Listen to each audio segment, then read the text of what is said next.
Serge, bonjour et bienvenue dans ce podcast des interviews off. Je vais te poser une question. Oui, je t'écoute. En Afrique, on dit que les rhinocéros sont en voie d'extinction. Oui.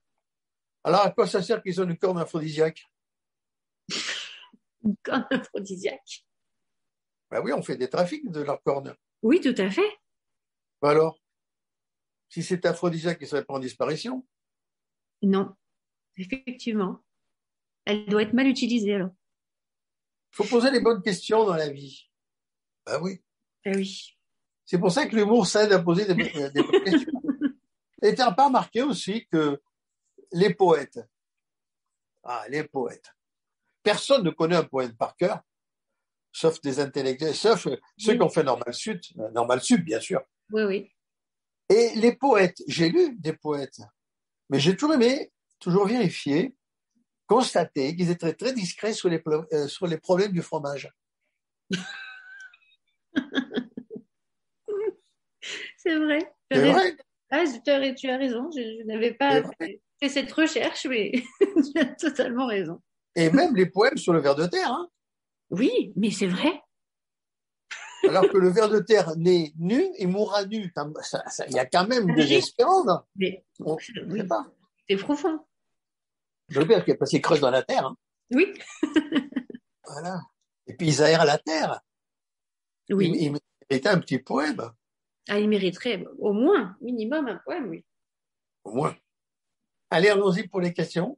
Allons-y. Alors, en tant qu'initié, tu peux prendre une décision à un instant et tu peux changer complètement de décision à la seconde. Et ça peut être pour certaines personnes très déroutant. Elles ont du mal à comprendre que tu peux dire bleu et puis rouge le lendemain. Exact. Est-ce que, Exact. oui. Parce que comme tout le monde, je n'ai que la vérité du moment souvent. Dans la vérité du moment, elle est la vérité du moment. Et après, je peux me rendre compte que non, après tout, c'est pas ça. Après réflexion, non, c'est peut-être pas ça et je change d'avis. Et je le dis tout simplement. Oui. Que ça les déroute, ça veut dire, si ça les déroute, c'est qu'ils sont bloqués. C'est des gens qui n'ont pas la même vivacité d'esprit. C'est dommage pour eux.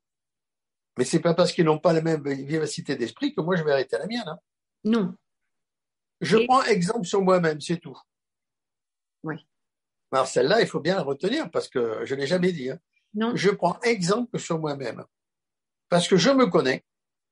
Je connais mes capacités, je connais mes faiblesses, mes limites, et encore les limites, je les dépasse assez facilement, grâce à l'esprit d'ailleurs, bien que là, Dieu m'a dit, sois plus libre, sois encore plus libre, donc j'en profite au maximum. Et les autres ne me connaissent pas, ils vivent différemment, ils ont leur vérité à eux, donc je n'ai pas besoin. Ils ne sont pas un exemple pour moi. Non. Voilà. Mais bien sûr, je suis nourri quand même par la culture des autres. C'est évident. C'est absolument évident. Je suis nourri par les anciens, par les Grecs, les Romains, tout ce qu'on peut imaginer, les Égyptiens, et les Hindous, partout. Il faut quand même, là, une culture. On est quand même le produit des autres. Ça, il faut quand même le savoir. Mais tout en étant le produit des autres, j'ai énormément confiance en moi et moins confiance aux autres. Parce que je les trouve très limités, avec un grand manque d'imagination et l'incapacité de changer d'avis à la seconde. Ou le lendemain. Oui, c'est vrai. Et après, ils disent, ah, mais oui, je savais que c'était pas bien. Ah, ben oui, ben, et pourquoi t'as pas changé? Ben, je sais pas, j'osais pas, voilà. Truc classique. Mm. Regarde le mannequin qu'on connaît, là, qui est en Allemagne. Oui, oui. Elle nous dit qu'elle veut épouser quelqu'un de riche. Mais c'est faux. Elle restera avec son Allemand. Oui, oui. Bien sûr.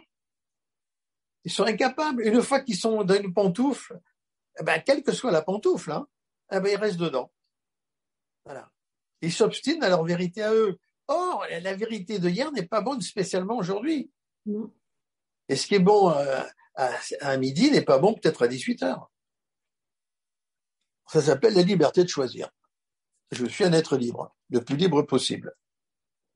Ça me fait penser au fait je t'emploie souvent les mots dominant et dominé.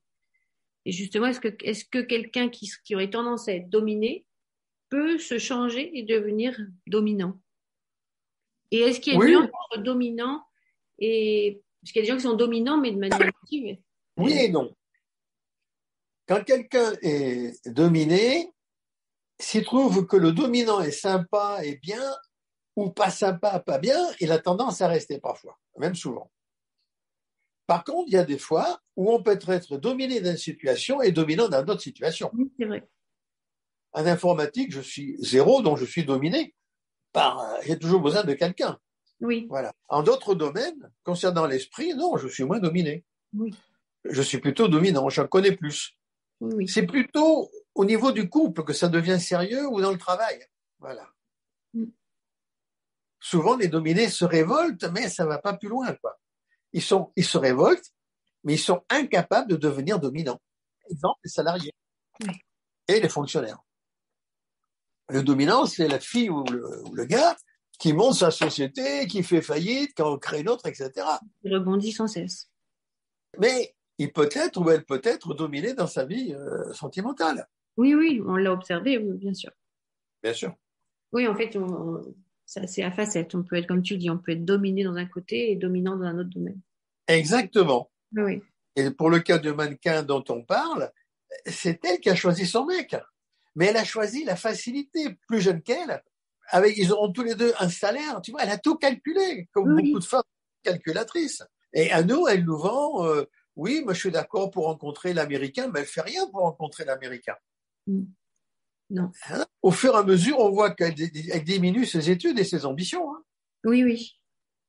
Voilà. C'est une dominée de la vie qui se croit dominante. Elle n'est pas dominante, elle est têtue. Elle s'obstine dans ses choix. Et il y a beaucoup de gens qui sont comme ça. Et disent, j'ai du caractère. Non, ils n'ont pas du caractère, ils sont têtus. Quelqu'un qui a du caractère, c'est quelqu'un qui est très souple. C'est le roseau. Et ça, les gens ne le savent pas. Avoir du caractère, c'est quelqu'un qui doit être très souple. On balance dans le sens du vent. Lao Tzu, qui n'est pas Confucius, hein. Lao Tzu. Grande différence entre Confucius et Lao Tzu. Confucius était un sage, un philosophe en fait, mais Lao Tzu était un initié. Mais il faut décoder ce qu'il a écrit. On ne sait pas si c'est lui qui a tout écrit ou si c'est ses élèves qui ont écrit, mais c'est quand même codé.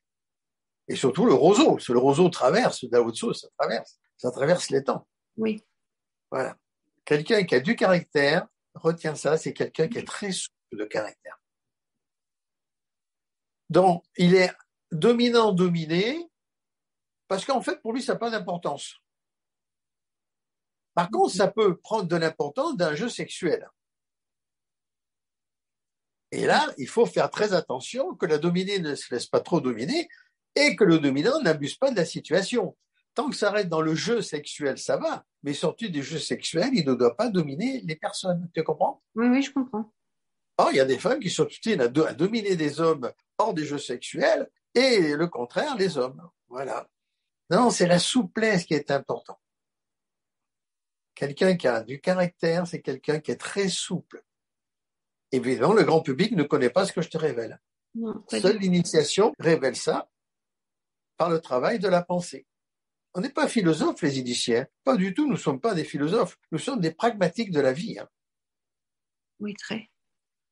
Je n'ai jamais entendu dire que les grands êtres, les grands-pères de l'Église, les grands maîtres et tout, étaient des gens très compliqués. Au contraire, ce sont des gens extrêmement simples, vivant dans une simplicité la plus totale, même si certains vivaient dans un grand luxe. Voilà. Et très souples de caractère. Oui. Bien entendu, accrochés à des valeurs intemporelles, les seules valeurs valables. Merci beaucoup, Serge. Le podcast est terminé. C'est terminé. Oui, c'est terminé. Passe une très, très bonne journée et merci encore. À bientôt. Au revoir. À bientôt. Au revoir.